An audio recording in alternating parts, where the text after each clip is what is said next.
आऊज़ुबिल्लाहि मिनश्शैतानिर्रजीम बिस्मिल्लाहिर्रहमानिर्रहीम। मज़ीद नाज़रीन, ये हमारे पास हाफ़िज़ शाह साहब आए हैं।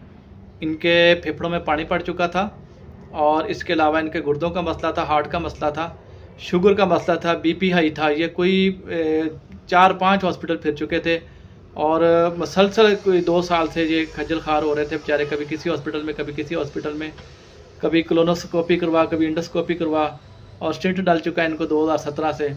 और इस तरह शुगर की ये इंसुलिन ले रहे थे और इसके अलावा इनका जो लासिक्स, पैरामेट और कोई 13-14 गोलियां खा रहे थे, लेकिन कोई भी मसला हल नहीं हो रहा था। ना तो इनको पखाने के साथ आ रही थी, चर्बी आ रही थी, वो कंट्रोल हो रही थी, पैम्पर लगा कर रखना पड़ रहा था। और इसी तरह बीपी भी कंट्रोल में नहीं था गोली खाने के बावजूद, और यूरिया क्रिएटिनिन बढ़ रहा था। पैरामेट, लासिक्स भी खा रहे थे, पेशाब भी नहीं आ रहा था, शुगर भी आई थी, बीपी भी आई था।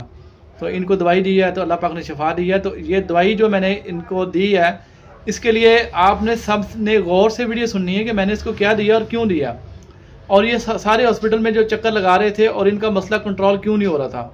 मुख्तलिफ़ किस्म के प्रोफेसर साहबान की इनके पास फाइल्स हैं, मैं वो सारी आपको दिखाता हूँ। और ये देखें कि मैंने इनको क्या तशख़ीस की और क्या तजवीज़ की। अस्सलाम वालेकुम रहमतुल्लाहि व बरकातहू। जी मोहतरम नाज़रीन, आज की जो वीडियो है ये खुसूसी तौर पे हमारे तबीब भाइयों के लिए है जो प्रैक्टिशनर हैं। वो मेरी बात को बहुत अच्छी तरह फॉलो करेंगे और ये उन्हीं की रहनुमाई के लिए वीडियो बनाई जा रही है ताकि वो इस बात को समझ सकें कि मामला क्या है। ये जी मेरे पास पेशेंट है हाफ़िज़ शाह साहब। तो इनका मसला ये था, एक तो इनको 2017 से ये स्टेंट डला हुआ है और इसकी ये दवाइयाँ बाकायदगी से खाते रहते हैं। और इसके अलावा इनका किडनी का प्रॉब्लम था। किडनी के अलावा इनका मसला था सांस का। ये मेरे पास आए हैं तकरीबन हफ्ता 10 दिन पहले। इनके फेफड़ों में पानी था और जिसकी वजह से इनको सांस लेने में तकलीफ़ थी, दुश्वारी थी और परेशानी थी। और साथ में ये इनकी वो RFT LFT की रिपोर्ट है। तो इनका जो है यूरिया क्रिएटिनिन बढ़ना शुरू हो गया था और इसके साथ साथ ये इनका लीवर एंजाइम भी बढ़े हुए हैं। अच्छा, तो ये सारी चीज़ आपको साथ शेयर करने का मकसद ये है कि जब ये जाते हैं डॉक्टर साहब के पास, ये मुख्तलिफ़ हॉस्पिटलों के चक्कर काट काट के थक गए थे, यहाँ तक के जो है ना 6 माह हॉस्पिटल में दाखिल रहे हैं। किस हॉस्पिटल में दाखिल रहे हैं? शालीमार और सर्विस। शालीमार और सर्विस में ये बाकायदा एडमिट रहे हैं। अच्छा, तो इनकी जो मैं काफ़ी सारा डाटा है इनके पास, कुछ चंद एक चीज़ें बस आपके साथ शेयर करूँगा जो ज़रूरी समझता हूँ, जो मैं असल ये बात जो समझाना चाहता हूँ आज आपको। ये देखिए, ये नोट फरमाएं कि इनको स्पेरोमाइड दी गई है और लासिक्स दी गई है, और ये सारी की सारी पेशाब और अद्वियात खाने के बावजूद इनके फेफड़ों में भी पानी चला गया और पेशाब इनको प्रॉपर नहीं आ रहा था, बीपी भी इनका हाई जा रहा था और उसके साथ साथ शुगर भी आई जा रही थी। अच्छा, अमूमी तौर पे हमारे जो प्रैक्टिशनर हैं वो जो ही उनके पास ऐसा कोई मरीज़ आता है जिसके फेफड़ों में पानी होता है या उसका यूरिया क्रिएटिनिन बड़ा होता है, तो वो फौरी तौर पर उनको अदरारी दवाइयाँ देना शुरू कर देते हैं, पेशाब और अद्वियात देना शुरू कर देते हैं। अच्छा, तो उससे ऐसे मरीज़ तो ठीक हो जाते हैं जिनका मजाज जो है गुद्दी ज़राती हो, ठीक है, जिनके गुदूद जाज़बा का फेल जो है वो तेज़ हो चुका, गुदूद नाखला का फेल तेज़ करने से ऐसे मरीज़ों को फ़ायदा हो जाता है। लेकिन ये हाफ़िज़ साहब का जो केस है उनसे डिफरेंट है। इनका मसला ये था कि इनको पखाना करने के बाद आयली मादा जो है वो खुद ब खुद जो है रिश्ता रहता था, ये पैम्पर लगा कर रखते थे।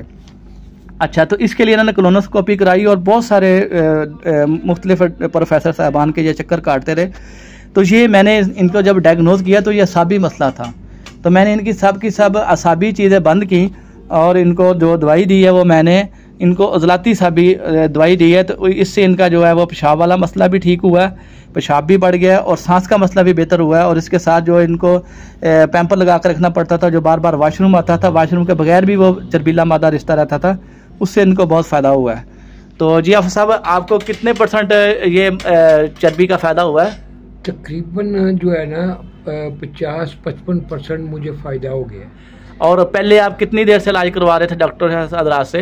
वो तकरीबन मुझे अब तो 1 साल 2 साल तो हो गए हैं। जी जी, मगर उससे कोई फ़र्क नहीं पड़ा मुझे। अच्छा, उससे कोई फ़र्क नहीं पड़ा जी। 2 साल से इन्होंने इतने टेस्ट करवाए। या दूसरी फाइल दिखाने, ये जो मैंने अभी आपको मोटे मोटे टेस्ट दिखाए हैं ये इनके करंट टेस्ट हैं।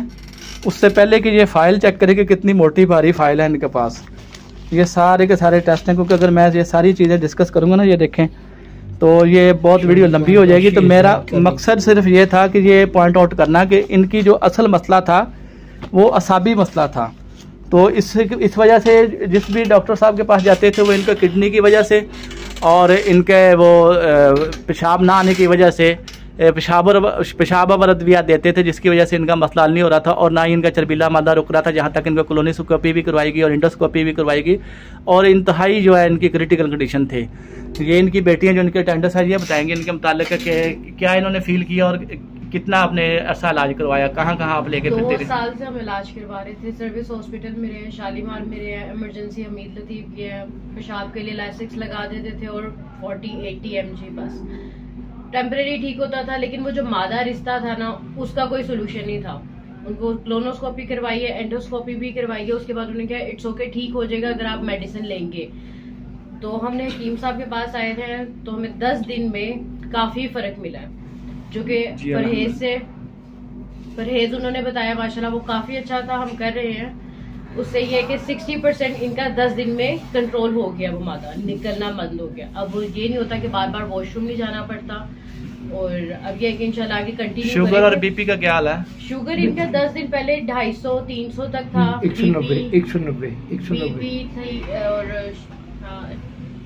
बीपी हाई था, शुगर भी हाई थी। तो अब ये है कि इतना अब कंट्रोल हो गया है कि वो चेक नहीं कर रहे, वो कह रहे कि मैं खुद भी अच्छा फील कर रहा हूँ, बेहतर फील कर रहा हूँ, इसलिए जरूरत की पड़ी। अच्छा, और 150 यूरिन भी बढ़ गया, अब यूरिन भी भर गया, यूरिन भर गया।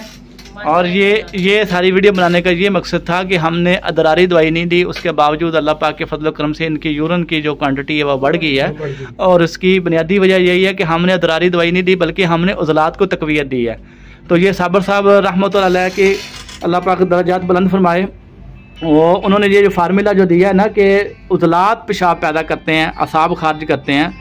तो असाबी दवाइयाँ देने से पेशाब तब खारिज होता है, तब फ़ायदा होता है जब पेशाब मसाने में मौजूद हो, उज़लात काम कर रहे हों। जब असाब जो है वो ज़ोफ़ में चले जाएँ, तस्कीन में चले जाएँ, पेशाब पैदा ही ना हो रहा हो तो असाबी अद्वियात देने से पेशाब कहाँ से खारिज होगा। तो लिहाजा जब हमने इनके उज़लात को ताकत दी है तो इनका जो चर्बीला मादा रिश्ता था उसको भी फ़ायदा हुआ और उसके साथ साथ इनका यूरिन भी बढ़ गया। और ये जो इनकी किडनी के मसाइल हो रहे थे अल्लाह पाक ने उनसे भी इनको रिलीफ दिया और किडनी के मसाइल की वजह से इनका बीपी और शुगर जो दोनों मसले थे वो भी अल्हम्दुलिल्लाह कंट्रोल है। तो ये मैं सारे तबीब भाइयों से यही गुजारिश करूँगा कि रट्टा ना लगाएं, सुनी सुनाई बातों पे ना जाएं, हमेशा मिजाज जो है ना तशखीस उसके ऊपर जोर दें। नुस्खा नवीसी ने हमारी तिब को बर्बाद कर दिया है।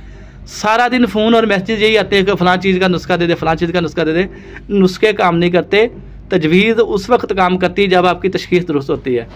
तो लिहाजा सब दोस्तों भाइयों ने यही काम करना है कि आज के बाद जितनी भी उनकी प्रैक्टिस होगी है वो अपनी तजवीज़ और तशखीस के ऊपर